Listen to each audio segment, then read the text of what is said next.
हम आपको धन्यवाद देते हैं पिता आपके प्यार के लिए। धन्यवाद देते हैं आपकी महान उपस्थिति के लिए, आपके वायदों के लिए पिता। हम आपको धन्यवाद देते परमेश्वर, आपने हमारे लिए हर तरह का प्रोविजन पहले से रखा है। आप बेहतर रीति से अपनी भेड़ों को संभालने वाले परमेश्वर, उनके रखवाले हैं। हम आपको धन्यवाद देते हैं पिता। हम आपके साथ राजी होते हैं परमेश्वर जब आप हमें नई चीजें सिखाते हैं। हम इसके लिए भी आपको धन्यवाद देते हैं पिता। आज के सुंदर दिन के लिए, इस समय के लिए आपको धन्यवाद देते पिता। और इस समय जितने भी लोग परमेश्वर चर्च में इकट्ठा हैं और जितने भी लोग हमें ऑनलाइन देख रहे हैं, हम उन सब के जीवन के लिए आपको धन्यवाद देते हैं पिता। नामो नाम आप सबको ब्लेस करे परमेश्वर। आपका अभिषेक बह रहा है परमेश्वर। हम आपके अभिषेक के लिए, अनॉइंटिंग के लिए आपको धन्यवाद देते हैं परमेश्वर। धन्यवाद देते हैं परमेश्वर, आप इन सबसे बहुत प्यार करते हैं, इसीलिए आज आपने इनके लिए ताजा मन्ना भी तैयार करके रखा है ताकि ये आप में से खाएं और समझदार हो जाएं, बुद्धिमान हो जाएं। धन्यवाद परमेश्वर, धन्यवाद। सब कुछ के लिए आपको धन्यवाद देते हैं। आज बहुत कुछ पहली बार होने जा रहा है। हम जितेंद्र के जीवन के लिए आपको धन्यवाद देते हैं। जितेंद्र ने आज से पहले कभी वर्शिप को लीड नहीं किया, लेकिन पवित्र आत्मा जी, हम आपको धन्यवाद देते हैं। रमेश के लिए धन्यवाद देते हैं। प्रभु, आप इन दोनों की मदद करेंगे ताकि ये आत्मा और सच्चाई से आपकी आराधना करें और लोगों को लीड कर सके परमेश्वर, आपकी उपस्थिति में आने के लिए। धन्यवाद परमेश्वर, धन्यवाद। पूरे समय के लिए आपको धन्यवाद देती हूँ। आज आपकी विजडम फ्लो करेगी, आपका फेवर फ्लो करेगा और चीजें अद्भुत रीति से होंगी। हम आपकी महिमा को देखेंगे। आज हम आपको धन्यवाद देते हैं परमेश्वर, धन्यवाद देते पिता। जो लोग आने वाले हैं उनके जीवन के लिए भी धन्यवाद आपको परमेश्वर। हम सब मिलकर दिल की गहराई से आपको धन्यवाद देते हैं और हम सब आपकी स्तुति और महिमा करते हैं। धन्यवाद परमेश्वर। मेरे यीशु तू मेरा चरवाहा है, मुझे क्या कमी, तू मेहरबान है। मेरे यीशु तू मेरा प्रेमी दाता है, मुझे क्या कमी, तू मेहरबान है। हरी चारागाह में बिठाता मुझे, तू चश्मों का पानी पिलाता मुझे। हरी चारागाह में बिठाता मुझे, तू चश्मों का पानी पिलाता मुझे।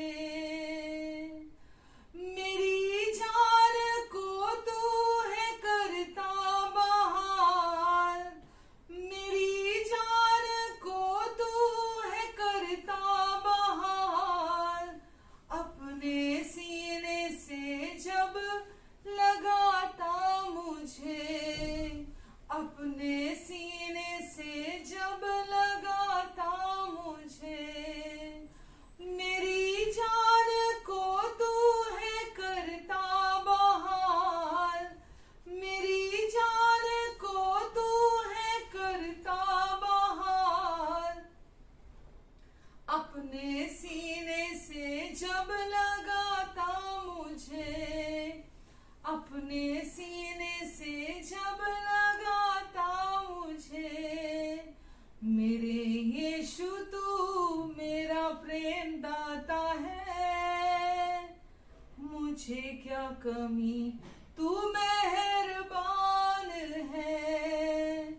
मेरे यीशु तू मेरा शांति दाता है, मुझे क्या कमी, तू मेहरबान मेरे यीशु तू मेरा मुक्तिदाता है, मुझे क्या कमी, तू मेहरबान है। मेरे यीशु तू मेरा जीवन दाता है, मुझे क्या कमी, तू मेहरबान है। जब तू मेहरबान है, हाँ तू मेहरबान है। आमेन, हालेलुया। प्रभु हम आपको धन्यवाद देते हैं।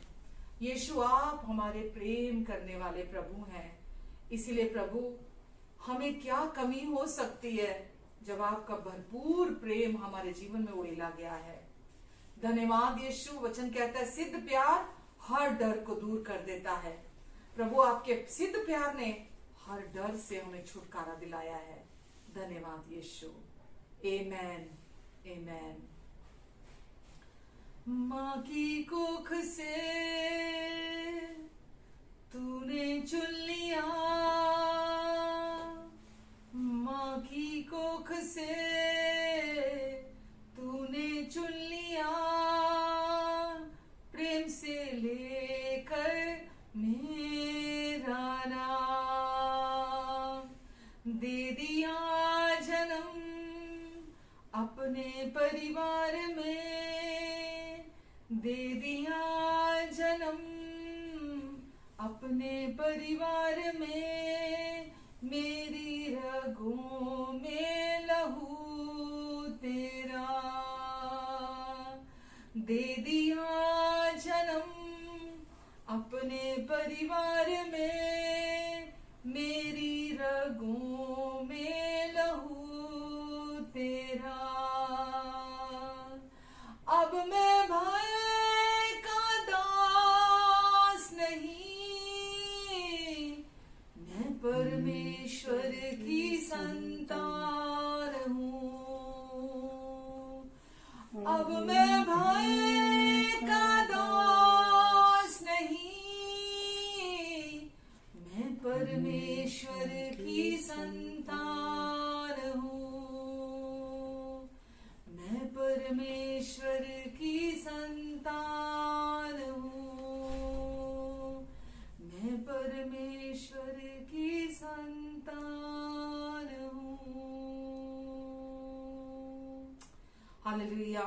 पिता हम आपको धन्यवाद देते हैं परमेश्वर। धन्यवाद, माँ की कोख से आपने चुन लिया, प्रेम से लेकर मेरा नाम। वचन कहता है यीशु आपने कहा तू मेरा है, मैं तेरा छुड़ाने वाला हूँ, मैंने तुझे नाम लेकर बुलाया है। प्रभु आपने हमें नाम लेकर बुलाया है और आपने हमें छुड़ा लिया है हमेशा के लिए, और अब हम आपके साथ एक आत्मा होकर जुड़ चुके हैं हमेशा हमेशा के लिए। प्रभु आपने हमें अपने साथ मिला लिया है और हम इस समय भी आपके साथ स्वर्गीय स्थानों में आपके दाहिने हाथ पर बिठा दिए गए हैं, बैठे हुए हैं आपके साथ। यीशु आपने हमें अपनी धार्मिकता गिफ्ट में दी ताकि हम परमेश्वर के सम्मुख खड़े हो सके। धन्यवाद यीशु, धन्यवाद देते हैं प्रभु। हम आपको आपके सिद्ध प्यार ने हर डर से हमें छुटकारा दिलाया है। वचन कहता है धर्मी जवान शेरों की तरह निडर होते हैं। धन्यवाद देते हैं यीशु, हम आपको धन्यवाद, धन्यवाद यीशु। आमीन, आमीन, आमीन। समय से हम जैसे बात कर रहे हैं, परमेश्वर चाहते हैं कि हम वचन को सही रीति से समझें, जो कि नई वाचा का वचन है। अब हमें पता है कि हम पुरानी वाचा के अधीन नहीं है, जो व्यवस्था की वाचा थी। हम 10 आज्ञाओं के अधीन नहीं है और ना ही बाकी की जो टोटल जो 613 आज्ञाएं हैं, हम उनमें से किसी एक के भी अधीन नहीं है। यीशु आए थे हमें उसके अधीनता से छुड़ाने के लिए। तो अभी हम नई वाचा जो कि अनुग्रह की वाचा है, जो कि शांति की वाचा है, अब हम उसके अधीन है। और परमेश्वर चाहते हैं कि हम उस वाचा को समझें और वचन को राइटली डिवाइड करें, और कौन सा वचन पुरानी वाचा का वचन है और कौन सा वचन जो है वो अनुग्रह के अधीन अब हमारे लिए है। तो जब हम उसको सही रीति से विभाजन करते हैं उसका, तो हम कंफ्यूज नहीं होते हैं। दुष्ट चाहता है हम हमेशा कंफ्यूजन की स्टेट में रहें, क्योंकि जो व्यक्ति भ्रमित होता है, कंफ्यूज होता है, उसको बरगलाना बड़ा आसान हो जाता है। लेकिन परमेश्वर कभी नहीं चाहते कि हम कंफ्यूजन के स्टेट में रहें, उस माइंड में, स्टेट ऑफ माइंड में रहें। परमेश्वर चाहते हैं हम यहां से पूरी रीति से आजाद रहें। जब यीशु ने कहा कि तुम सच्चाई को जानोगे और सच्चाई तुम्हें आजाद करेगी, तो आजादी कहाँ की, कौन सी आजादी, कहाँ बंधन है जहां से हमें आजादी की जरूरत है। तो यीशु का वचन हमें सिखाता है कि हम मन से पूरी रीति से आजाद हो जाएं। जब वो सच्चाइयां जो नई वाचा की हैं, जब वो हमें पता चलती हैं, तो वो हमें भीतर से, हमारे मन से आजाद करती हैं। क्योंकि एक व्यक्ति शायद वो कुछ भी करने के लिए फ्री हो सकता है, उसके पास बहुत पैसा हो, उसके पास घर, गाड़ियां, हर सुख सुविधा हो, सब कुछ उसके पास हो सकता है। लग सकता है कि नहीं, मैं तो जेल में नहीं हूँ, नहीं मैं तो किसी के भी अंडर में नहीं हूँ, मेरे को तो जो अच्छा लगता है मैं वो करता हूँ। तो हो सकता है किसी व्यक्ति को ऐसा लगता हो, सोचता हो वो कि आजादी जो है वो आजादी ऐसी है कि मैं किसी के अंडर में नहीं हूँ, किसी भी व्यक्ति के अंडर में नहीं हूँ, वो आजादी आजादी है। हाँ, कुछ हद तक वो आजादी है, लेकिन जब तक कोई व्यक्ति अपने मन से पूरी तरह से आजाद नहीं है, वो आजाद नहीं है। तो इसीलिए परमेश्वर हमें पूरी रीति से मन से आजाद होना सिखाते हैं।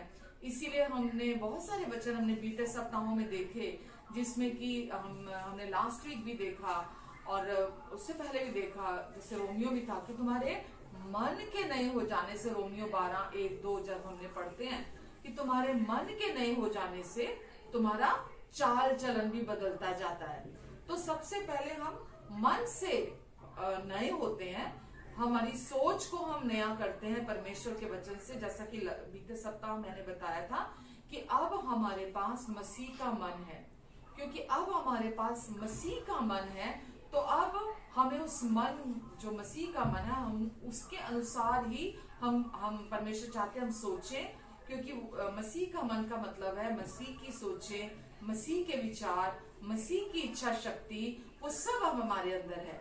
तो अब हम जैसा परमेश्वर का वचन सुनते हैं, तो वही मन हमारे साथ, हमें पता लगता है हमारा वो नया मन जो परमेश्वर ने अंदर दिया हमें, वो हमारे साथ राजी होता है। जब आप वचन सुनते हैं, नई वाचा का, अनुग्रह का, जो न्यू कवेनेंट का वचन है, जब आप सुनते हैं, वो मन आपके साथ राजी होता है।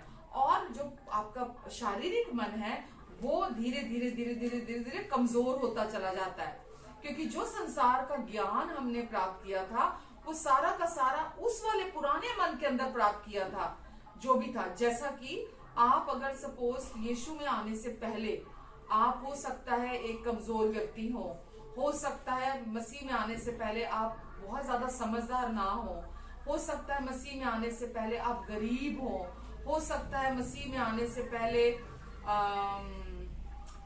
क्या बोलूं, क्या होता है, मैंने शायद कल लिखा भी था, और क्या क्या होता है मसीह में आने से पहले, कैसा जीवन था हमारा, हम सबका। मसीह में आने से पहले हमने पाप में जीवन जिया, और मसीह में आने के बाद भी हो सकता है अभी भी हम पाप में जीवन जी रहे हो, है ना, ये भी कारण हो सकता है। मसीह में आने से पहले हो सकता है हम एक ब्रोकन फैमिली से बिलोंग करते होता है ना, टूटा हुआ परिवार जो होता है, जहाँ रिश्ते, टूटे हुए रिश्ते होते हैं, हो सकता है हम उस ब्रोकन फैमिली से बिलोंग करते हो सकता है कि कोई अनाथ परिवार से हो ना। तो हम सब अलग अलग बैकग्राउंड से आए हैं, हम सब हमारी अलग अलग परिवारों से हम आए हैं, तो हो सकता है हम इस रीति से हो। लेकिन परमेश्वर क्या कहते हैं हमसे, परमेश्वर चाहते हैं, ये नहीं कहते कि वो जो सच्चाइयां हैं उनसे हम शर्मिंदा हो। परमेश्वर चाहते हैं जो भी हमारी सच्चाइयां रही हैं, आप जैसे मैंने बोला, आप कोई डिप्रेशन में रहने वाला है कोई व्यक्ति हो, है ना, कोई व्यक्ति को कोई किसी रीति से भी बीमार रहा हो, या समझदार ना हो, या बहुत ही पाप में जीवन जी रहा व्यक्ति हो सकता है, पेरेंट्स ना हो, फैमिली ना हो, कुछ भी हो सकता है। तो और ज्यादा पढ़े लिखे ना हो आप, है ना, ना, हो सकता है कि दुनिया में बड़ा मुश्किल लगता है कि अरे लोग पूछेंगे कि तू कितना पढ़ा लिखा है, लोग पूछेंगे तूने क्या किया हुआ लाइफ में। तो परमेश्वर चाहते हैं कि हम अपनी इन सच्चाइयों को पहले एक्सेप्ट करें कि हाँ, मैं गरीब परिवार में से आया हूँ, हाँ मैं समझदार नहीं था, हाँ मैं बहुत पढ़ा लिखा नहीं था, हाँ मैं अनाथ हूँ, हाँ मैं ब्रोकन फैमिली से आया हूँ। पहले हम स्वीकार करें, क्योंकि जब तक हम अपनी सच्चाइयों को स्वीकार नहीं करेंगे हम शर्मिंदगी में जिएंगे, हम लोगों से मिलने से डरेंगे, हम अपने आप में हम अपने अंदर दोषी महसूस करते रहेंगे, हम अपने अंदर फ्री फील नहीं करेंगे, हम अपने अंदर अच्छा फील नहीं करेंगे। हम लोगों से, मैंने देखा है बहुत लोगों को, लोगों से कटने लग जाते हैं, वो लोगों से मिलना नहीं चाहते हैं, वो घर से बाहर नहीं जाना चाहते हैं। उनको लगता नहीं मैं बहुत पढ़ा लिखा नहीं हूँ, अरे नहीं कोई मेरी फैमिली के बारे में पूछेगा तो मैं क्या बोलूंगा, कोई मेरी हेल्थ के बारे में पूछेगा तो मैं क्या बोलूंगा। उनके मन में हमेशा ऐसे सवाल चलते हैं और वो उन चीजों को लेके शर्मिंदा महसूस करते हैं। तो मैं आज आपको जो बात यहाँ कहना चाह रही हूँ वो ये कि जो भी आपकी बैकग्राउंड रही हो या जो भी आपका पास्ट रहा हो, आपको पहले अपनी उन सच्चाइयों को स्वीकार करना है। शर्मिंदा नहीं होना, आपको अपने अंदर दोष नहीं लेके आना, आपको डरना नहीं है उन सच्चाइयों से, आपको स्वीकार करना है। क्योंकि जब तक आप उन सच्चाइयों को स्वीकार नहीं करते तब तक आप परमेश्वर की सच्चाइयों को स्वीकार नहीं करेंगे। तो आप पहले उन सच्चाइयों को स्वीकार करते हैं, अपने से शर्मिंदा नहीं होते, आप अपने पास से शर्मिंदा नहीं होते आप, या हर समय अपने अंदर क्या बोलूं, लैक ऑफ कॉन्फिडेंस जैसे होता है ना, कि अंदर से कॉन्फिडेंस ही नहीं है, लो सेल्फ स्टीम जैसे होती लोगों के अंदर। आप जब तक वो महसूस करते रहेंगे आप ग्रो नहीं कर सकते, आप बढ़ नहीं सकते हैं। तो इसीलिए बदलाव कहाँ आता है? पहले हमारे मन में बदलाव आता है। तो पहले तो हम मानते हैं कि हाँ मेरा पास्ट ये था, हाँ मैं ऐसा व्यक्ति था, हाँ मैं ऐसे परिवार से था, हाँ मैं ज्यादा समझदार नहीं था, हाँ मैं ज्यादा पढ़ा लिखा नहीं था। हम पहले स्वीकार करते हैं, फिर हम जब परमेश्वर की सच्चाइयों को सुनते हैं तो फिर हमें पता लगता है कि हाँ मैं पहले वो था लेकिन अब मैं मसीह में हूं।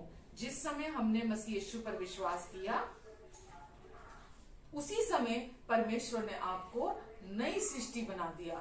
नई सृष्टि बना दिया मतलब अब आपके पास नया मन है, नया दिल है, नया जीवन है, सब कुछ परमेश्वर ने आपके लिए नया कर दिया है। और अब जब आप उन सच्चाइयों में चलने लगते हैं तो आप एक किस्म से आजादी में चलने लगते हैं।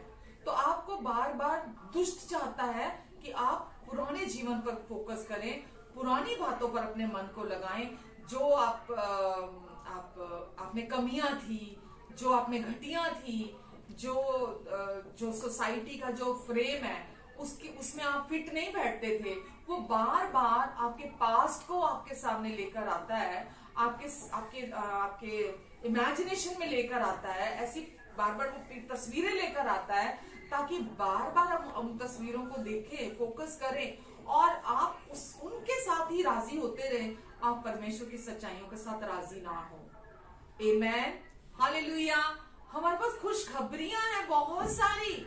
आज हम खुश हो सकते हैं कि यीशु ने क्रूस पर हमारे लिए सब कुछ अच्छा कर दिया। जो कुछ भी बिगड़ा हुआ था, जो कुछ भी बिखरा हुआ था, जो कुछ भी खराब था, हो सकता है पेरेंट्स में ना बनती हो सकता है एडिक्टेड पेरेंट्स हो सकता है आपको प्यार करने वाले पेरेंट्स ना हो सकता है फैमिली सपोर्टिव ना रही हो, पर आपको उन फेलियर्स को फोकस नहीं करना। आप समझना बड़ा फर्क है। मैं आपको बोल रही हूँ उन सच्चाइयों को एक्सेप्ट करो कि हाँ वो था, लेकिन अब परमेश्वर मेरे साथ है, अब मेरे अंदर परमेश्वर का जीवन है। अब परमेश्वर चाहते हैं, वचन में लिखा है कि जो कल्पनाएं मैं तेरे विषय करता हूँ उन्हें केवल मैं जानता हूँ, वो तेरे हानि की नहीं, वो तेरे कुशल की है, अंत में मैं तेरी आशा पूरी करूंगा। आमेन। अभी हमने सॉन्ग गाया, अब मैं भय का दास नहीं, मैं परमेश्वर की संतान हूँ। परमेश्वर ने आपको चुना है और जब आपको उन्होंने नाम लेकर बुलाया है तो आप बाहर से बेशक आप वही दिखते हैं, लेकिन आत्मा नई हो गई है, अंदर परमेश्वर का जीवन आ गया है, अंदर सब कुछ बदल गया है और आप अंदर से बिल्कुल हूबहू परमेश्वर के जैसे बन गए हैं। आमेन। जो कुछ परमेश्वर का था, जो कुछ भी उनसे बिलोंग करता था, वो अब आपके अंदर भर दिया है उन्होंने। आमेन। कितनी बड़ी खुशखबरी है कि जो कुछ परमेश्वर का था, जो कुछ भी वचन में लिखा है, यीशु परमेश्वर का सबसे बेस्ट गिफ्ट था जो उन्होंने आपको दे दिया और आपको मसीह यीशु से भर दिया उन्होंने। और उसके अलावा जो जो परमेश्वर की ब्लेसिंग्स थी, परमेश्वर ने आपको अंदर से उन सारी आशीषों से भर दिया है। लेकिन क्योंकि हमें वचन का ज्ञान नहीं होता, इस वजह से हम अभी भी सोचते हैं परमेश्वर मुझे भर दीजिए, परमेश्वर मुझे भर दीजिए, परमेश्वर लोग बोलते हैं जैसा एलिया ने एलीशा को दुगना अभिषेक दिया, परमेश्वर आप मुझे अपना दुगना अभिषेक दीजिए। हम अभी भी वो पुरानी बातों में, पुरानी चीजों में जो ओल्ड टेस्टामेंट की थी, हम अभी भी उन चीजों को सोचते हैं कि मुझे एफर्ट्स करके, मुझे कोशिशें करके मुझे उनको प्राप्त करना है। मुझे अभी अपने जीवन में बहुत सारी प्रार्थनाएं करनी है, मुझे बहुत सारा वचन पढ़ना है, मुझे बहुत सारी वर्शिप करनी है, ताकि मैं परमेश्वर से भर सकूं, ताकि परमेश्वर की उपस्थिति से भर सकूं, ताकि मैं परमेश्वर का अभिषेक और प्राप्त कर सकूं। ये बिल्कुल सही नहीं है। हम वर्शिप करते हैं, हम वचन पढ़ते हैं, जो कि सही है, लेकिन आप परमेश्वर की उपस्थिति से 100% भर दिए गए हैं। परमेश्वर का अभिषेक मसीह है और आप मसीह उस अभिषिक्त से भर दिए गए हैं। अब कोई भी काम बाकी नहीं है जो परमेश्वर ने करना है, जो होना बाकी है। तो परमेश्वर ने पहले ही आपके लिए मसीह यीशु में सब कुछ को पूरा कर दिया। मैं हर बार बोलती हूँ, आज भी बोलूंगी, यीशु ने अपने आखिरी शब्द क्या बोले? जोर से चिल्लाते हुए, पूरा हुआ। क्योंकि सब काम पूरा करके बाइबल कहती है यीशु उठाए गए और स्वर्गीय स्थानों में जाकर उन्होंने विश्राम किया। सब काम पूरा हो जाने के बाद ही विश्राम किया जाता है। यीशु ने भी सब काम पूरा करके विश्राम किया।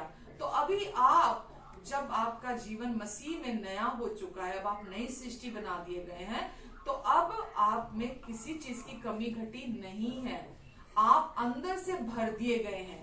आमेन। परमेश्वर आपसे कुछ और एक्सपेक्ट नहीं कर रहे, केवल इतना कि आप उसकी सच्चाई को सुने, नई वाचा की सच्चाई को सुने, उस पर दिल से विश्वास करें और उसको, उसके साथ राजी हो जाएं।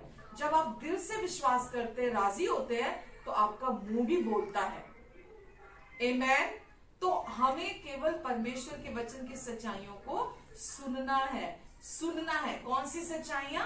अनुग्रह की, नई वाचा की सच्चाइयां जो यीशु देने के लिए आए थे, हमको उसको सुनना है ताकि हमारा जीवन अंदर से ट्रांसफॉर्म हो सके, अंदर से बदल सके। आप कौन हैं, आपने क्या किया है, आपके पास क्या है, क्या नहीं है, परमेश्वर को उससे कुछ लेना देना नहीं है। आपकी जो अचीवमेंट्स है, जो आपने अपने एफर्ट से कमाई है, परमेश्वर को उनसे कुछ लेना देना नहीं है। परमेश्वर केवल इतना चाहते हैं कि आप जो वो आपसे कह रहे हैं, जैसे कि आज वो मुझ में से होकर मेरे द्वारा आपको जो बातें कह रहे हैं, आप उन बातों को सुने, उन बातों को विश्वास करें, राजी हो उन बातों के साथ और अग्रीमेंट में आए परमेश्वर के साथ। वो इतना ही चाहते हैं, उसके अलावा वो आपसे कुछ एक्सपेक्ट नहीं करते हैं। अब आपके अंदर मसीह का जीवन है और वो जीवन आप में से बहना चाहता है। जब आप राजी होते हैं परमेश्वर के साथ, तो वो जीवन आप में से बहता है। आमेन। हालेलुया। मालूम है, यीशु वो लेंस है जिसके थ्रू हम परमेश्वर की इमेज को, परमेश्वर की ग्लोरी को साफ साफ देख सकते हैं। यीशु वो लेंस है। और जैसे जैसे हम वचन सुनते जाते हैं ना, जो परमेश्वर का अनुग्रह का वचन है, कृपा का वचन है, ग्रेस का वचन है, वो जो लेंस है वो धुंधला, जो धुंधला होता है वो क्लियर होता चला जाता है।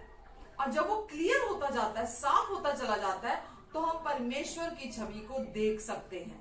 हम परमेश्वर की महिमा को देख सकते हैं, और यहां तक कि हम अपनी छवि को भी साफ साफ देख सकते हैं, क्योंकि बाइबल हमें बताती है कि अब जब हमने मसीह पर विश्वास किया तो हम मसीह में और मसीह हम में रहते हैं। आमेन। हम मसीह में रहते हैं और मसीह यीशु आज हम में रहते हैं। तो हम जब विश्वास करते हैं, हम राजी होते हैं परमेश्वर के साथ, तो वो जो धुंधलापन है वो सिर्फ सुसमाचार गॉस्पेल सुनने से हमारे अंदर से वो धुंधलापन जाता है। जितना आप प्योर गॉस्पेल सुनोगे, जैसे मैं पहले भी बहुत बार आपको बोलती हूँ, कई बार हमें लगता है कि ये व्यक्ति तो बोलता है परमेश्वर के प्यार के बारे में, कभी कभी लेफ्ट राइट चला जाता है, लेकिन परमेश्वर के प्यार के बारे में बोलता है। मेरे प्रियो, अगर कोई व्यक्ति परमेश्वर के प्यार के बारे में बताता है लेकिन कभी कभी लेफ्ट राइट हो जाता है, तो इसका मतलब वो बहुत डेंजरस है, क्योंकि आप उस व्यक्ति को सुन रहे हैं, उसके साथ राजी हो रहे हैं, और जैसे आप उसके साथ राजी हो रहे हैं कि हाँ परमेश्वर मुझे प्यार करते हैं, हाँ परमेश्वर बहुत अच्छे पिता है, हाँ परमेश्वर भले पिता, आप सुन रहे हैं उस व्यक्ति से, आप उसके साथ राजी हो रहे हैं, और जैसे वो व्यक्ति बोलता है लेकिन का मतलब क्या है, अब मिक्सचर आने वाला है, संभल जाओ। आप जब उसके साथ उस फर्स्ट हाफ में राजी हो रहे हैं, तो वो सेकंड हाफ भी सोचेंगे हाँ ये सही बोल रहा है, ये व्यक्ति सही बोल रहा है, हाँ परमेश्वर अच्छे हैं, हाँ परमेश्वर प्यार करते हैं, लेकिन अगर मैंने ये नहीं किया तो परमेश्वर प्यार नहीं करेंगे, अगर मैंने ये नहीं किया तो परमेश्वर मुझे स्वीकार नहीं करेंगे। तो इसीलिए मैं आपको बोल रही हूं कि जब हम बोलते हैं परमेश्वर प्रेमी है, दयालु है, कृपालु है, अनुग्रहकारी परमेश्वर है, तो वो हमेशा है, वो हमेशा है। परमेश्वर को आप, जैसे एक कॉइन होता है ना, जो हमारा जो करेंसी है, जो उसका कॉइन है, उसमें एक तरफ हेड है, एक तरफ हेड से, एक तरफ टेल है ना, हम उसको टॉस करते हैं तो कभी हेड आ जाता है, कभी टेल आ जाता है उसमें। परमेश्वर को आप किसी तरफ से भी देखोगे ना, हर तरफ से वो प्रेम है, वो कभी भी कंडीशनल प्यार नहीं करते हैं, वो हमेशा हमें बिना शर्तों के प्यार से प्यार करते हैं, और वो कभी भी हमारे ऊपर कोई डिमांड नहीं रखते। आमेन।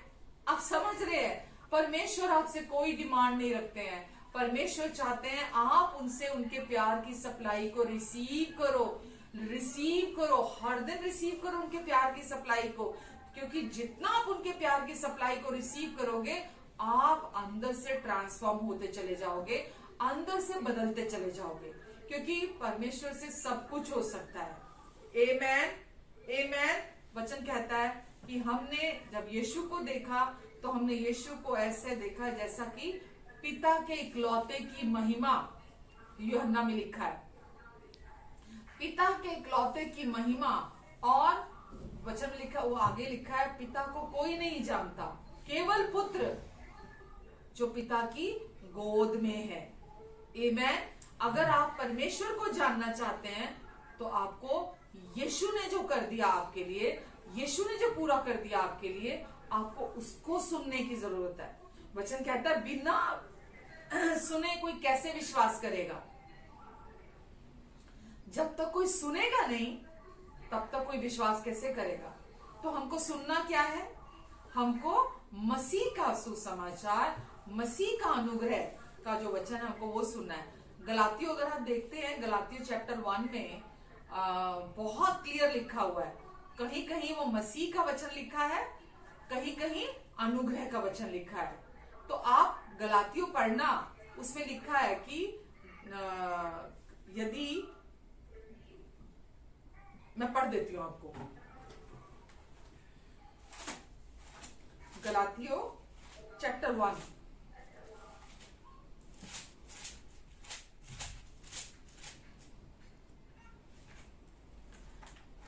1 का 6 से पढ़ रही हूं मैं।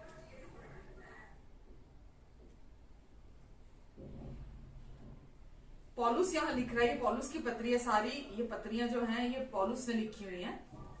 यहां लिखा है, मुझे आश्चर्य होता है कि जिसने तुम्हें मसीह के अनुग्रह में, आप ध्यान से सुनना, मुझे आश्चर्य होता है कि जिसने तुम्हें मसीह के अनुग्रह में बुलाया है, उससे तुम इतनी जल्दी फिरकर और ही प्रकार के सुसमाचार की ओर झुकने लगे। वो गलातियों के लोगों को आगाह कर रहा है, जब वो देख रहा है कि वो लोग कुछ और ही विश्वास करने लगे हैं, मसीह के अनुग्रह को छोड़कर वो किसी और ही लोगों की अपनी जो डॉक्ट्रिन है, जो लोगों के अपना विश्वास, जो वो खुद अपनी सोचें, अपने रीति, अपने रिवाज, अपनी सोचें, उन पर विश्वास, या मिक्सचर कि अभी भी व्यवस्था का प्रचार कर रहे हैं, व्यवस्था और मिक्सचर का प्रचार कर रहे हैं। तो वो यहाँ कह रहा है कि मुझे बड़ी हैरानी होती है कि तुम लोग इतनी जल्दी मसीह के अनुग्रह में जो बुलाए गए हो, तुम उससे इतनी जल्दी फिरकर किसी और सुसमाचार की ओर झुकने लगे हो। आगे उसने लिखा है, परंतु यह दूसरा कोई सुसमाचार है ही नहीं है, क्योंकि अनुग्रह का सुसमाचार अनुग्रह का सुसमाचार है। आमेन। अनुग्रह का सुसमाचार अनुग्रह का सुसमाचार है। अगर आप उस सुसमाचार मतलब खुशखबरी, good news, too good to be true, इतनी सच्ची, इतनी अच्छी खुशखबरी कि विश्वास करना भी मुश्किल हो जाए, कि उससे इतनी अच्छी खबर से फिरकर तुम वापस उन व्यवस्था में, वापस उन अपने कर्म कांडों में चले गए हो। आगे ध्यान से सुनना, मैं क्या पढ़ रही हूं। परंतु ये दूसरा सुसमाचार है ही नहीं, पर बात यह है कि कितने ऐसे हैं जो तुम्हें घबरा देते और मसीह के सुसमाचार को बिगाड़ना चाहते हैं। बल्कि वो बता रहा है कि बात सुन लो, मैं तुम्हारा वेलविशर हूं, मैं तुम्हें बताना चाहता हूं कि कितने ऐसे हैं जो तुम्हें घबरा देना चाहते हैं, और मसीह के सुसमाचार यानी कि जिसमें कोई बुरी खबर नहीं है, जिसमें कोई एफर्ट शामिल नहीं है, जिसमें कुछ भी जो तुम्हारे विषय में नहीं है, जो केवल मसीह के विषय में है, जो उसने पूरा कर दिया, तुम्हें घबरा देना चाहते हैं। इसका अर्थ क्या है कि आप कंफ्यूज हो जाओ कि क्या सच है भाई, वो सच है या ये सच है, या अभी तो ये बोला था। आप कंफ्यूज हो जाओ पूरी रीति से। और ये इस सब के पीछे कौन है? शत्रु है इस सब के पीछे। वो क्या चाहता है? आप परमेश्वर की सच्चाइयों को ना जान पाओ, क्योंकि जब आप परमेश्वर की सच्चाइयों को जानोगे, आप हर बंधन से आजाद हो जाओगे जो दुष्ट आपके जीवन में बनाकर रखता है। ताकि देखिए, एक बार आपका जब उद्धार हो जाता है, ये मैंने लास्ट वीक भी शायद बताया था, आपका हमेशा के लिए उद्धार हो जाता है। आपके पास स्वर्ग की टिकट आ गई है और पवित्र आत्मा की मोहर लग गई अब आपके पास, जिस समय आपने विश्वास किया। तो आप नर्क कभी नहीं जाएंगे, आप अपना उद्धार कभी नहीं खोएंगे। कभी नहीं मतलब कभी नहीं, क्योंकि ये परमेश्वर का काम है जो उन्होंने आपके अंदर किया है। लेकिन शैतान क्या चाहता है कि वो आपको स्वर्ग जाने से तो नहीं रोक सकता। वो क्या चाहता है? वो चाहता है आप इतने कंफ्यूज हो जाओ कि आप इस धरती पर बीमार रहो, गरीब रहो, चिड़चिड़े रहो, खुश ना रहो, हाँ, किसी भी एरिया में सफलता प्राप्त ना करो। वो इसीलिए आपको चाहता है डिस्ट्रैक्ट करना। तो सबसे पहले आपको ये समझना है कि अगर कोई व्यक्ति परमेश्वर के प्यार के बारे में बहुत सारा बता रहा है, चलो सबसे बड़ा नंबर है 100 में से 99%, ज्यादा से ज्यादा है ना, 100 तो परफेक्ट हो गया। लेकिन अगर इसमें से माना जाए 99% आपको वो बोल रहा है परमेश्वर के प्यार के बारे में, परमेश्वर के अनुग्रह के बारे में, लेकिन 1% वो इफ एंड बट्स लगा रहा है कि किंतु, परंतु, यदि, अगर वो ये लगा रहा है तो वो सुसमाचार नहीं है। तो आप ये नहीं कह सकते कि नहीं वो भी प्रेम के बारे में तो बोलता है, नहीं वो भी प्रेम के बारे में तो बताता है। आपको डिसर्निंग स्पिरिट दी है परमेश्वर ने, परख का आत्मा दिया है आपको परमेश्वर ने। आपको परखना है कि वाकई में जिस सुसमाचार की पौलुस बात कर रहा है, क्या वाकई में ये वो सुसमाचार है? क्या मसीह के अनुग्रह का सुसमाचार है जो सामने वाला बोल रहा है? नो मैटर उसकी कितनी बड़ी चर्च है, नो मैटर वो कितना बड़ा मर्जी इंटरनेशनल पास्टर है, समझ रहे हैं आप? आपको उससे कोई लेना देना नहीं है। चर्च बिल्डिंग नहीं होती है। चर्च कोई बहुत बड़ा इंटरनेशनल पास्टर अगर लीड कर रहा है तो वो चर्च नहीं होती है। चर्च कौन है? आप और मैं हैं। जहां आप और मैं इकट्ठा होते हैं, चाहे वो छोटी जगह हो, चाहे वो बड़ी जगह हो, चाहे वो कोई झुग्गी झोपड़ी हो, चाहे कोई भी पार्क हो, चाहे वो कोई बैंकेट हो, चाहे वो कोई कॉफी शॉप हो, चाहे वो किसी का घर हो, जहां आप और मैं इकट्ठा होकर प्रभु के वचन को बांटते हैं, प्रभु की संगति करते हैं, वो चर्च, वो जगह चर्च बन जाती है। आई मीन टू से कि वो बिल्डिंग चर्च नहीं है। आप और मैं, हम संसारिक लोगों की तरह नहीं देखते। संसारिक लोग बड़ी चीजों को देखकर, बाहरी चीजों को देखकर मैस्मराइज होते हैं। वो बड़ी चीजें देखकर फॉलो करते हैं उन चीजों को। आप समझ रहे हैं? संसारिक लोग क्या करते हैं? अभी हम 3-4 दिन पहले ये बात कर रहे थे कि अगर आपके घर में पेस्ट्री आती है किसी लोकल बेकरी से और पेस्ट्री आती है 5 स्टार से, किसी रेडिसन से या कहीं से आती है, तो आपकी नजरों, आदत पड़ी हुई है हमें बचपन से ना, तो वैल्यू किसकी ज्यादा है? रेडिसन से जो पेस्ट्री आती है और जो लोकल पेस्ट्री शॉप। तो आपके अगर आपको सामने दोनों रखी जाएगी तो आप कौन सी पेस्ट्री खाओगे? रेडिसन वाली खाओगे। अरे 5 स्टार से आई है। क्योंकि हमारी सोच जो है उस तरह, मैं वो गलत नहीं कह रही हूं कि ये आप रेडिसन की पेस्ट्री मत खाओ, पर मैं आपको ये बताना चाह रही हूँ कि संसार में जो कुछ बहुत अच्छा दिखता है, जो कुछ बहुत खूबसूरत दिखता है, जो कुछ हमें बड़ा दिखता है, जो कुछ हमें शक्तिशाली दिखता है, हम लोग चाहे वो कितना भी गलत क्यों नहीं है, हम लोग उसके पीछे भागते हैं। वो कितना भी झूठ क्यों नहीं है, हम लोग उसके पीछे भागते हैं, क्योंकि हमने बचपन से यही देखा था। लेकिन अब क्योंकि अब आप आत्मिक हैं, तो आपको अब परमेश्वर ने डिसर्निंग स्पिरिट दी है, आपको परखने का आत्मा दिया है। तो आपको अब अपनी आत्मा से चीजों को परखने की जरूरत है। बड़ी चर्च देखकर पीछे नहीं भाग। बहुत सारे लोग बड़ी चर्चेस छोड़ना नहीं चाहते।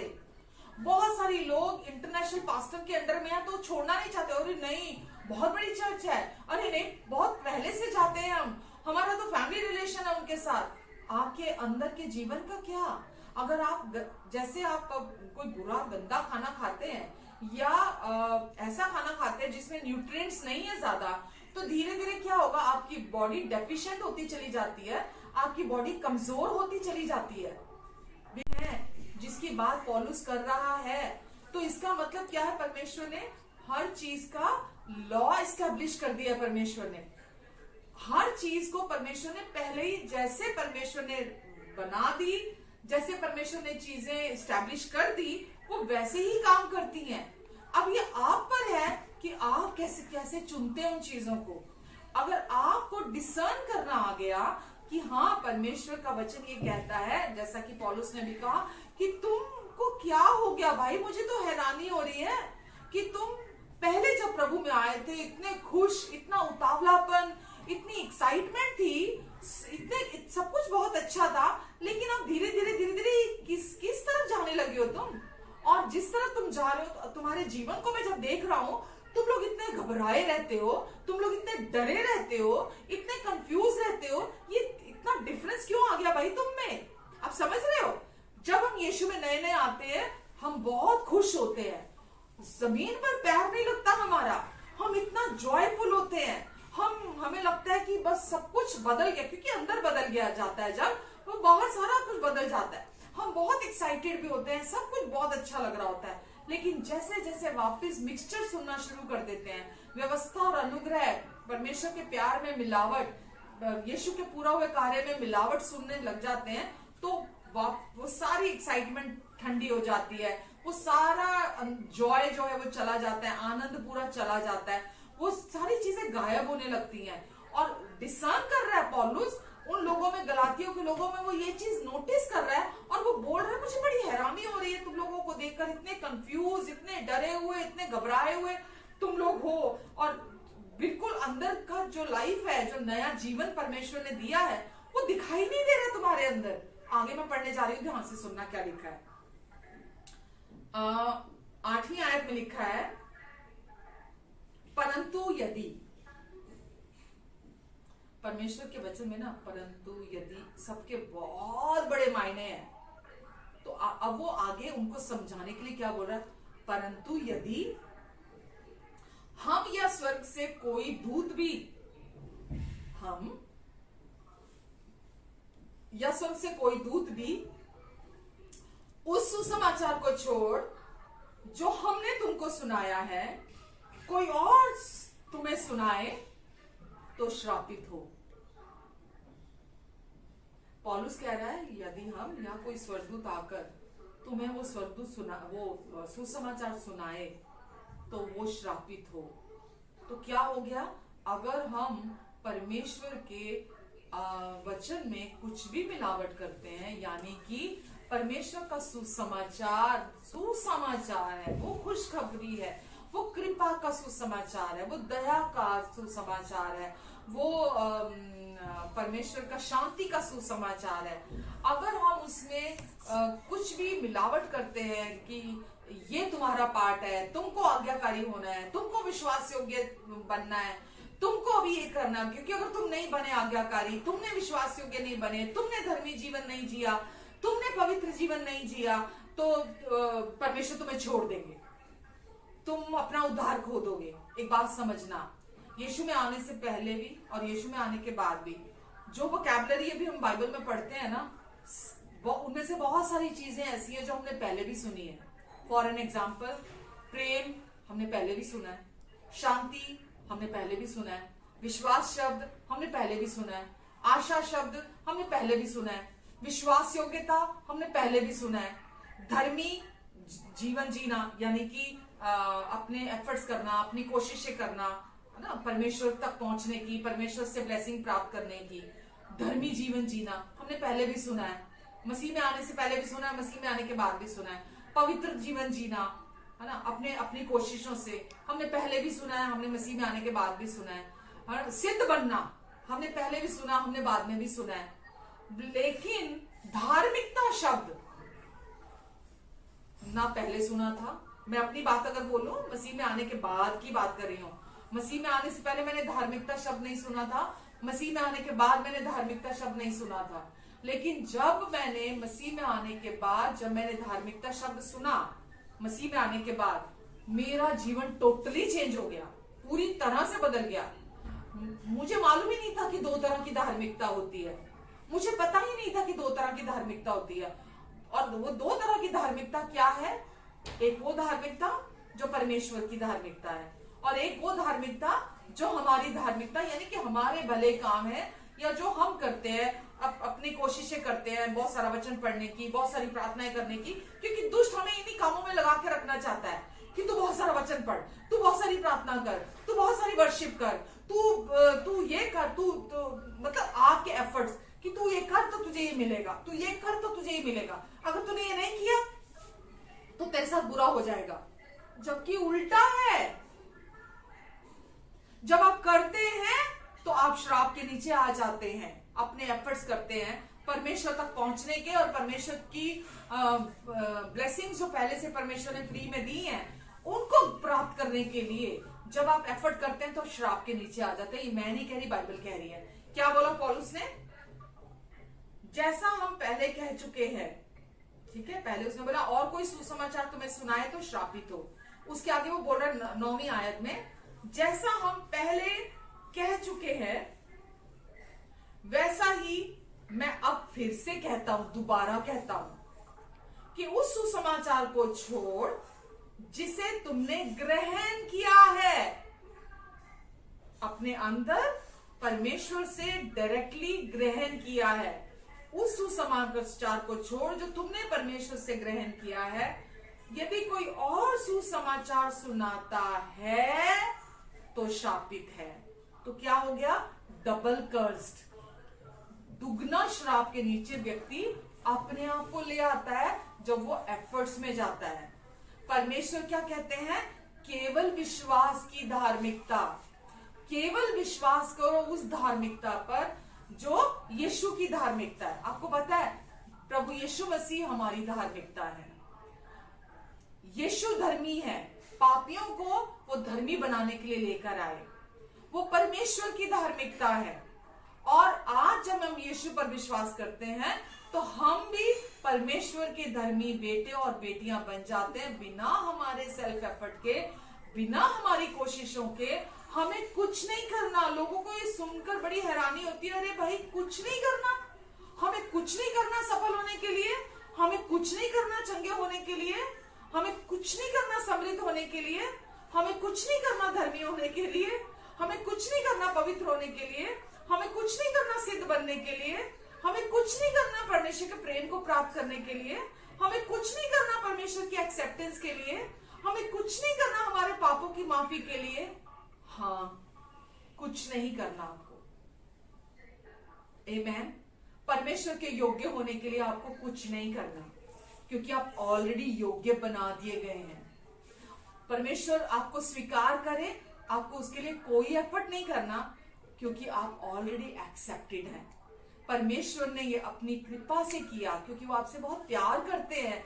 इसीलिए उन्होंने आपको वो सब जो पहले मसीह में आने से पहले आप जो प्राप्त करना चाहते थे अपनी कोशिशों से, परफेक्ट बनना चाहते थे कि लोग आपको एक्सेप्ट करें, हर चीज प्राप्त करना चाहते थे, सक्सेसफुल होना चाहते थे कि लोगों का ध्यान आपकी तरफ आए, लोग आपको पसंद करें, लोग आपको प्यार करें। वो जो पहले आप एफर्ट किया करते थे, है ना, कि लोग आपको आपकी गलतियों की माफी इमीडिएटली दे दे और भूल भी जाएं, वो सब के पीछे जो आप भागते थे, पहले प्यार के पीछे भागते थे कि कोई आपको अनकंडीशनल प्यार करे, हम भागते थे उन चीजों के पीछे। मैंने बोला ना, ये सब हमने नाम पहले सुने हुए थे, लेकिन ये सब शारीरिक रीति से हमने सुने थे।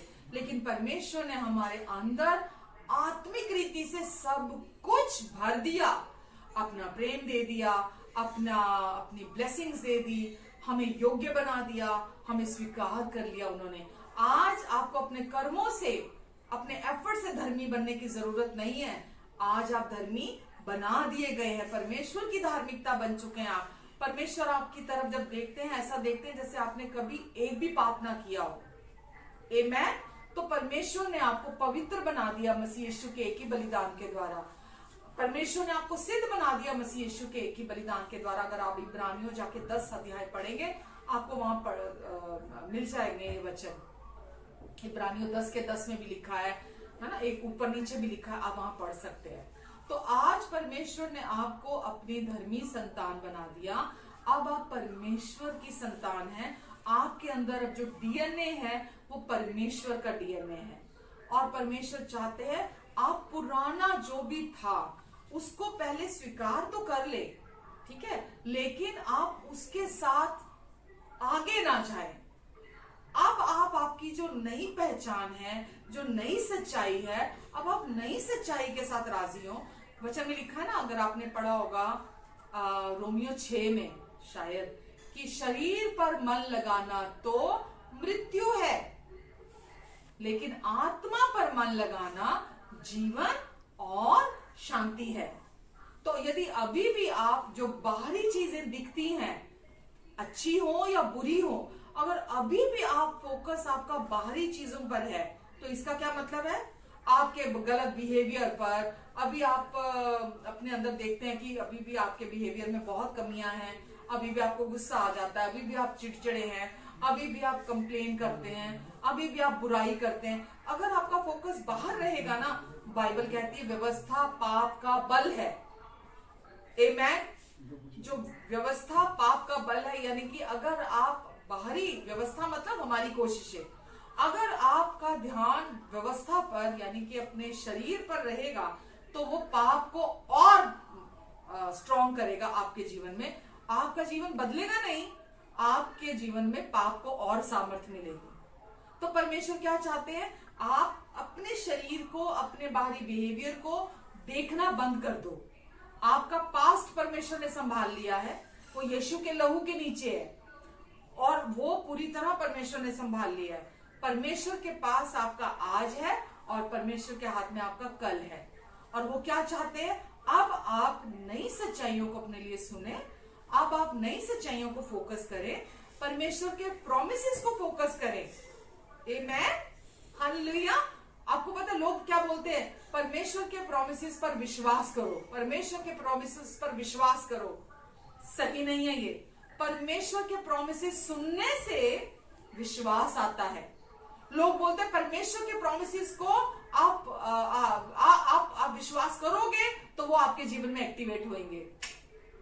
परमेश्वर के प्रोमिसेस को जब आप सुनोगे तो विश्वास एक्टिवेट होता है आपके अंदर। तो आपको परमेश्वर के वायदों को सुनना है, क्योंकि जैसे आप सुनोगे तो वो विश्वास आपके अंदर एक्टिवेट हो जाएगा। जब आप सुनते हैं, जैसे परमेश्वर बोलते हैं कि धर्मी के विरुद्ध शैतान का कोई हथियार सफल नहीं होगा। जब आप सुनते हैं ना, विश्वास एक्टिवेट हो जाता है आपके अंदर। सुनने से विश्वास एक्टिवेट हो जाता है। मैं अगले सप्ताह और भी ज्यादा इसको एक्सप्लेन करूंगी। तो आपको परमेश्वर के प्रॉमिसेस को सुनना है। वचन कहता है, जैसा मैंने अभी बोला, जो कल्पनाएं मैं तेरे विषय करता हूं, आप अपना नाम लेकर बोल सकते हैं, वो तेरे हानि की नहीं, वो तेरे कुशल की है। अंत में मैं तेरी आशा पूरी करूंगा। जब आप उस प्रॉमिस पर फोकस करते हैं, उस प्रॉमिस को सुनते हैं, अपने लिए बार बार सुनते हैं, बार बार सुनते हैं, बार बार पढ़ते हैं, बार बार सुनते हैं, तो विश्वास एक्टिवेट हो जाता है उस प्रॉमिस के लिए। आप समझ रहे हैं? तो परमेश्वर आपके अंदर एफर्टलेसली काम करना चाहते हैं, बिना कोशिश आपके अंदर काम करना चाहते हैं, ताकि आपका जीवन दूसरों के सामने एक गवाही हो, परमेश्वर की महिमा आपके जीवन से दिखाई दे, परमेश्वर की छवि आपके जीवन से दिखाई दे। पर वो आपकी कोशिशों से कभी नहीं होगी। जितना आप वचन को सुनेंगे, नई वाचा के वचन को, जितना परमेश्वर के वचन की सच्चाइयों को सुनेंगे अपने लिए, उतना आपका जीवन ट्रांसफॉर्म होगा। आमेन, हालेलुया। यही रुकूं कि आगे बढ़ूं? कितना टाइम हो गया? बार बार सुने, इसको आप मेडिटेट करें अपने लिए। जितना आप उसको फोकस करेंगे, आपके अंदर विश्वास एक्टिवेट होगा। विश्वास आत्मा का फल है, फ्रूट ऑफ द स्पिरिट है। आप विश्वास को उत्पन्न अपनी कोशिशों से काम नहीं करा सकते, अपने शरीर के द्वारा आप विश्वास को एक्टिवेट नहीं कर सकते। विश्वास ऑलरेडी आपके अंदर है।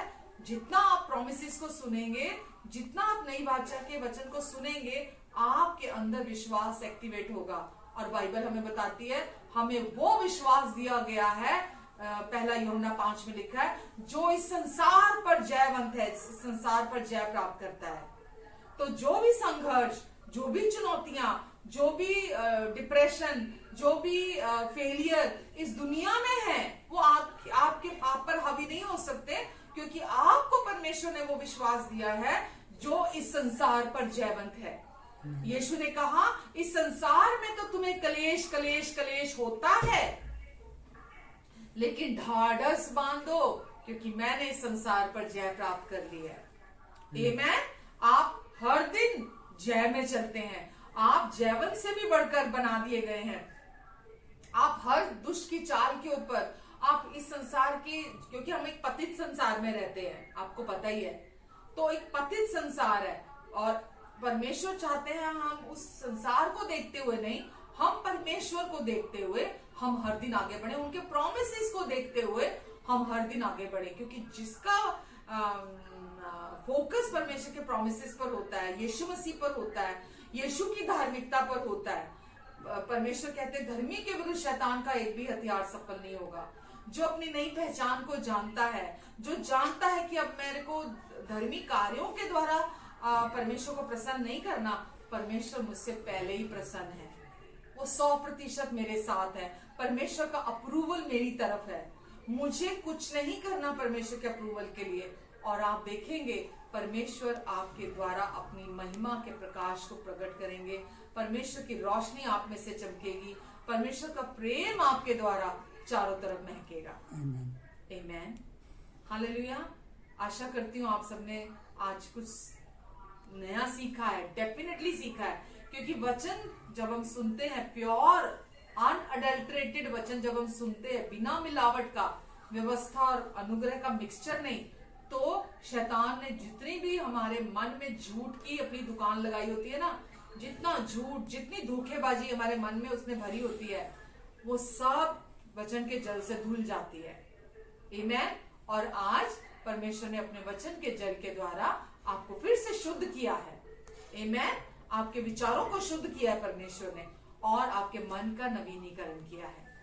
आमीन। आमीन। आइए प्रार्थना करते हैं। हालेलुया। परमेश्वर चाहते हैं आज अपना सारा बोझ, सारा संघर्ष जो अभी तक आप करते आए हैं, आप परमेश्वर को दे दें, सौंप दें परमेश्वर को। आमीन। सब मैं देता हूँ, सब मैं देता हूँ, सब मैं देता हूँ यीशु आपको, सब मैं देता हूँ, सब मैं देता हूँ आपको यीशु, सब मैं देता हूँ, सब मैं देता हूँ आपको यीशु, सब मैं देता हूँ, सारी चिंताएं देता हूँ, सारी चिंताएं देता हूँ, सारी चिंताएं देता हूँ, सारी चिंताएं देता हूँ, सारी चिंताएं देता हूँ आपको यीशु, चिंताएं देता हूँ, सारे डरों को देता हूँ, सारे डरों को देता हूँ, सारे डरों को देता हूँ, सारे डरों को देता हूँ, सारे डरों को देता हूँ आपको यीशु, आपको देता हूँ, सारी शर्मिंदगी देता हूँ, सारी शर्मिंदगी देता हूँ, सारी शर्मिंदगी देता हूँ, सारी शर्मिंदगी देता हूँ, सारी शर्मिंदगी देता हूँ आपको यीशु, आपको देता हूँ, सारे दोष को देता हूँ जो मैं खुद पे लगाता हूँ, सारे दोष को देता हूँ, सारे दोष को देता हूँ, सारे दोष को देता हूँ, सारे बोझ को देता हूँ, सारे बोझ को देता हूँ, सारे संघर्ष देता हूँ, सारे संघर्ष देता हूँ, सारे संघर्ष देता हूँ आपको यीशु, आपको देता हूँ, सारे संघर्ष देता हूँ आपको यीशु, आपको देता हूँ, सब मैं देता हूँ, सब मैं देता हूँ। आमीन। हालेलुया। परमेश्वर चाहते हैं हम सारा बोझ देते। यीशु ने कहा है, बोझ से दबे हुए लोगों, तुम मेरे पास आओ, मैं तुम्हें विश्राम दूंगा, मैं तुम्हें शांति दूंगा, मैं मन का दीन और नम्र हूं।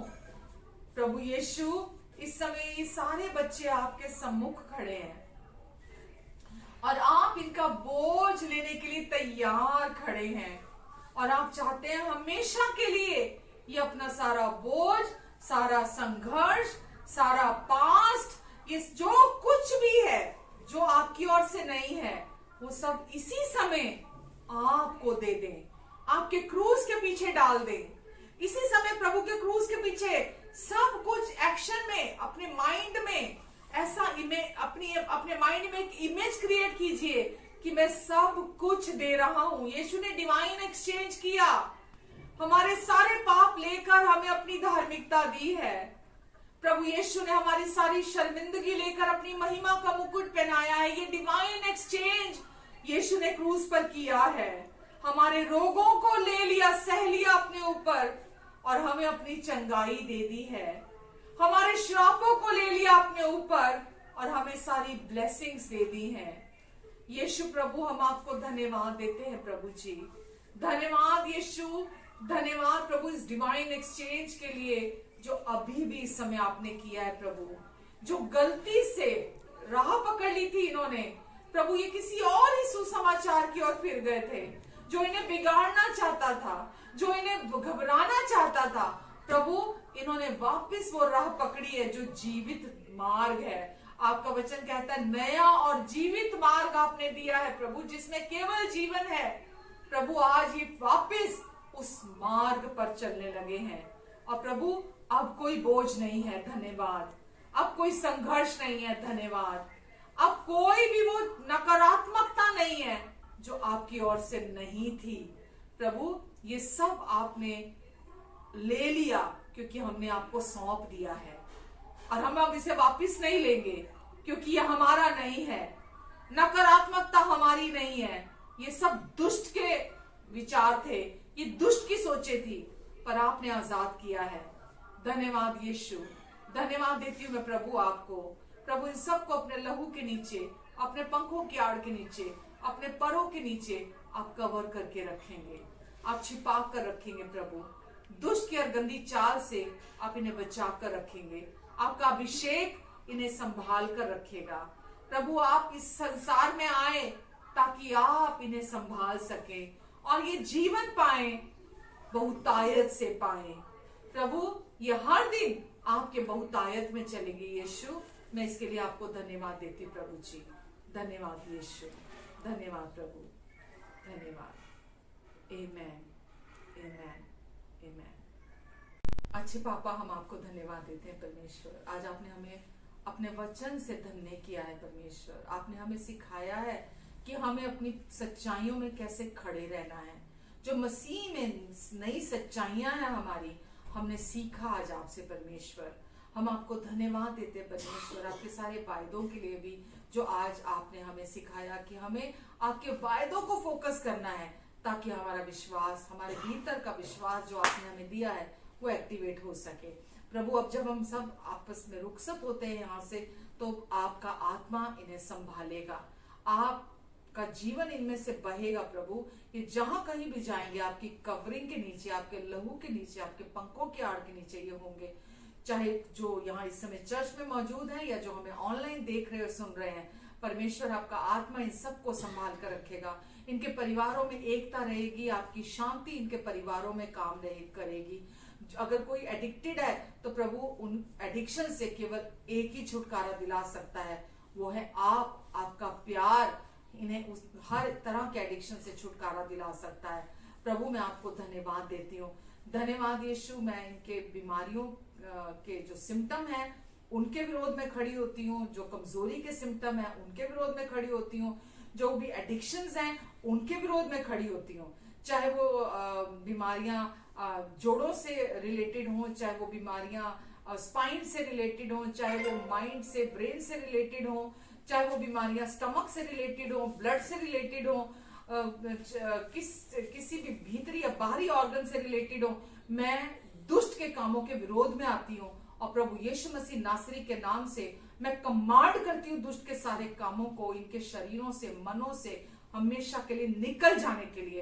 प्रभु, आप छुटकारा देने वाले यीशु हैं, आप भलाइयां दिखाने वाले परमेश्वर हैं और प्रभु इस समय भी आप अपनी भलाइयों को इनके जीवन में मैनिफेस्ट करने जा रहे हैं प्रभु, ये हर दिन आपकी भलाइयों को देखेंगे, आपकी चंगाई में चलेंगे, अच्छी सेहत में चलेंगे, मन की शांति में चलेंगे, क्योंकि अब आप इनके प्रभु हैं।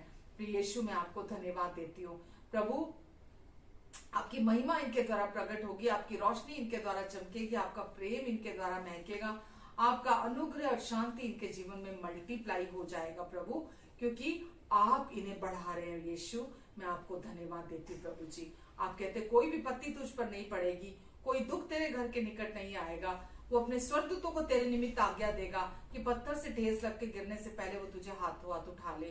प्रभु, अब आप इन्हें संभालेंगे प्रभु, और ये सफलता के मार्गों पे चलेंगे, और इनके जीवन भी प्रभावशाली होंगे, क्योंकि यीशु इन्होंने अपनी आंखें आप पर लगाई हैं, इनका दिल आप पर विश्वास करता है, और ये आपको मुंह से अंगीकार करते हैं यीशु, इसीलिए ये आपकी भलाइयों को अपने जीवन में देखेंगे, आपके प्रॉमिसेस को पूरा होते हुए देखेंगे प्रभु, और आपकी ब्लेसिंग्स में चलेंगे।